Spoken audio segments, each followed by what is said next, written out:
This episode is all about what to expect after you successfully sell your business in the Canadian market. Welcome to Business Innovators Radio, featuring industry influencers and trendsetters sharing proven strategies to help you build a better life right now.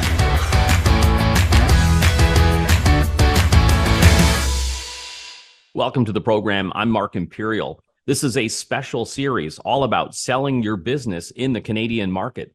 Joining me for this series is our guest expert, Jim Nairn. He's a business broker. Jim, welcome to the program. Hi, Mark. Thank you for having me.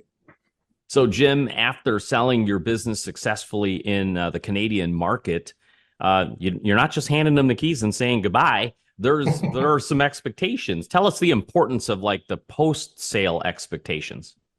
Indeed. So just you hit the nail right on the head there, Mark. So quite often some business owners think that that's it. They sell, they sign the papers, the next day they're gone. They can travel the world, do whatever they want to do.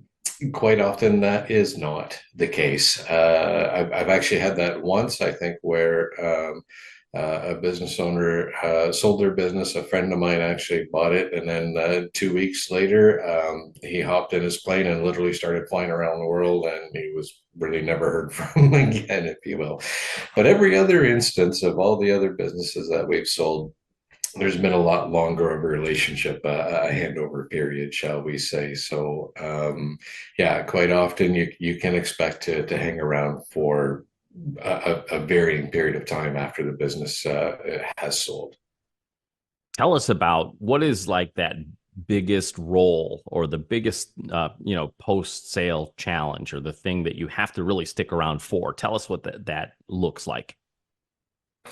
Yeah, so quite often that can be the handover period where you are, especially if you've been really active in the business, if the owner has been kind of the go-to guy for making deals happen, for making sales, or just doing public-facing announcements, all that kind of stuff, or they're the main person on the shop floor or the retail store floor, whatever the scenario is. We need to allow for a decent transition time period where the new owner and the previous owner can be seen sort of side by side. You get a literal sort of handoff introduction.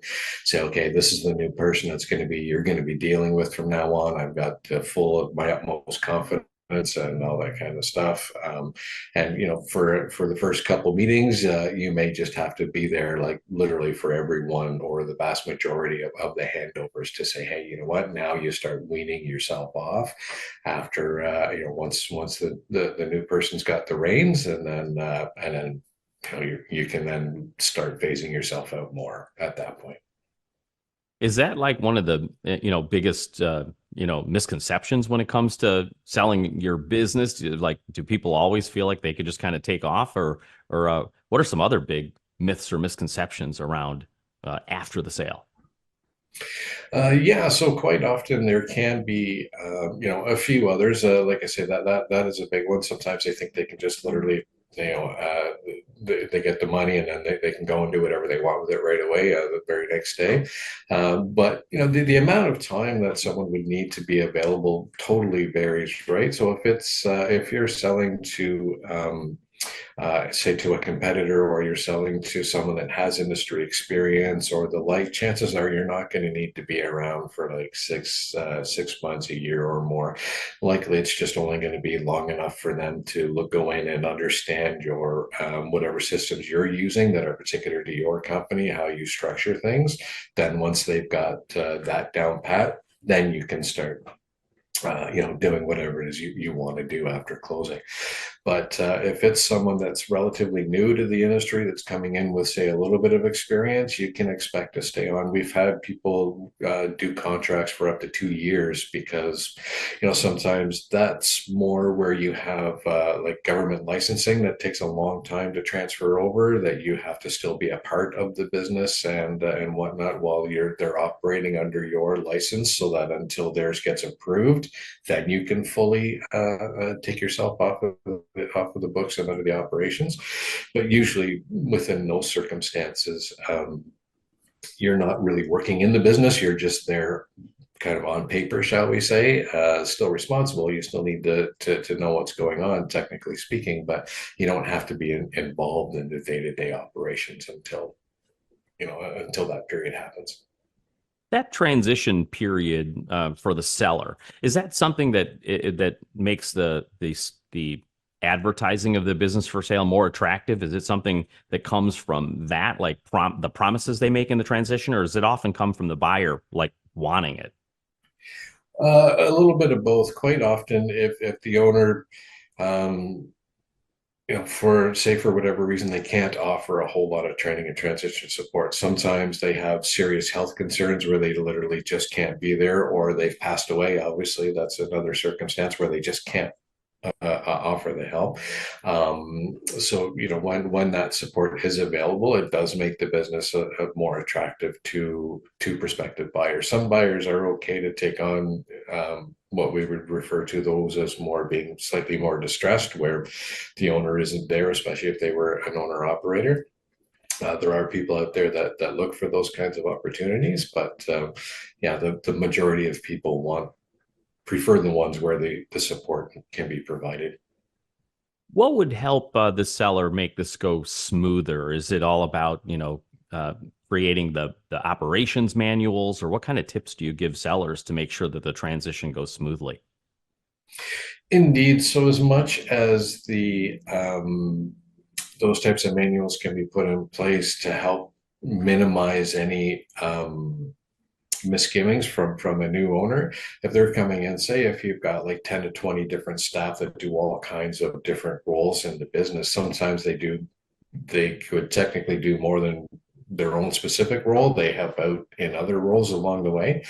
If that sort of thing is documented to say this is generally what person X or this position typically does, then once the person has sold the business and they're not around anymore, the new owner now has that to fall back on when the staff try and say, I've never done that before. That's not part of my job, and they start trying to make up a fuss. So the new owner can take a look at the manual and say, well, according to this, you actually have done this for the last umpteen years, and this is what you're supposed to do. So what's going on? Why are you giving me grief here with this? So the more supporting documents you can have for that, for all the different, whether it's a sales process, the tradespeople, the different people on the manufacturing floor, depending again on the nature of the business, the more supporting documentation you can provide, the better prepared the new owner is going to be, and the happier they'll be knowing that support is already there and documented. As a business broker, are you part of any of this post sale, transition period, or for expectations, or what's your role in the post sale? So our role generally becomes a little more minimal once the sale has been completed. We're still around and available if there is a need for us to try and communicate between the parties, because sometimes there can be misunderstandings happening, or this person isn't living up to their end of the contract, whatever the case may be. We can often get called in versus before trying to bring the lawyers in or anything like that to help mitigate those circumstances. If there was other particular questions, we can always refer back to any of the documentation we've collected along the way to see, here's if they ended up missing or losing some of the ownership papers or manuals for different things, or insurance policies, whatever the situation is, we can always again go back in and find that and reshare those particular kinds of documents. But yeah, quite often we're not anywhere near as involved post closing as we are leading up to and negotiating the actual transaction. In regards to the post sale expectations, any final words of wisdom that you want to share with potential sellers out there? So I always recommend that it's treating each other as if you were in a full blown relationship, almost like either a family or as if you were dating each other, because you're kind of you're both of your best interests are for the business to succeed with the new owner. So the seller needs to be able to understand that they need to now start giving up some of their air quotes here secret sauce on how they ran the business, how they managed the employees, how they managed this particular, say, ornery supplier or customers, whatever the case may be. If they've had little tricks of the trade that they were able to use, they need to be able to share that knowledge and experience with the new owner to help them to set them up for the best success. Because if they're going to be struggling, chances are then it could impact their ability to repay any seller financing that was involved as well. So if the seller has held any of the purchase price as a loan on out to the new buyer, it's in their best interest to make sure that the buyer is set up for the best success and be able to grow the business and be able to repay all the debt that they still owe for taking it on. So definitely, keep that relationship strong. Don't keep secrets. Don't play games. Just be totally forthright, and don't let them. Oh, it's their problem now. Let them figure it out. Well, no, it's still partly your problem too. So, yeah, they need to learn. They're going to need to cut their teeth, if you will, on the business and make a couple of mistakes. But you need to help set them up on the right foot.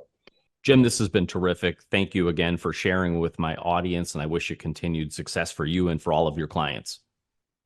Thank you very much, Mark. I appreciate that, and I hope you have an amazing rest of the day. So if you enjoyed this video and want more real-world information about buying, selling, and or valuing a business, feel free to connect with me directly on LinkedIn or through my website at trilliumbusinessbrokerage.com. Either way, I'd love to connect and keep the conversation going.